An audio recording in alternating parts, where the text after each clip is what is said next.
वातावरणामध्ये बदल झाल्यामुळे पाऊस भरपूर प्रमाणात आपल्या क्षेत्रामध्ये पडत आहे. त्यामुळे काय झालेलं आहे की घाण ही भरपूर होत आहे. आपल्या दारामध्ये, आपल्या परिसरामध्ये चिखल होत आहे. त्यामुळे चिखल झाल्यामुळे, घाण झाल्यामुळे मच्छरांचं प्रमाण भरपूर होत आहे. तर वातावरणात काय होत आहे, थंडी कधी कधी गरमी असं बदल होत आहे. त्यामुळे लहान मुलं, वयोवृद्ध हे लवकर आजारी पडत आहेत. त्यामुळे सर्दी, खोकला, ताप, घसा दुखणे, उलटी, संडास असे भरपूर अशा विषाणूजन्य आजाराचे लक्षण असणारे रुग्ण सध्या वाढत आहेत. त्यामुळे सध्या काळजी म्हणून लोकांनी काय करायला पाहिजे, लहान मुलांना सध्या बाहेर काढणं टाळायला पाहिजे.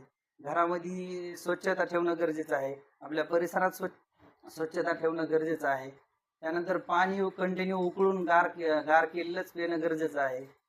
तर आणि सर्वात महत्त्वाचं म्हणजे काय आहे, तुम्हाला जर थोडाफार त्रास होत असेल तर तुम्ही मेडिकलवर जाऊन स्वतःहून गोळ्या खाण्यापेक्षा तुमच्या जवळच्या डॉक्टरांशी, जो तुमच्या जवळचा डॉक्टर आहे त्यांच्याशी सल्ला मसलत करून तुम्ही मेडिसिन घेणं गरजेचं आहे.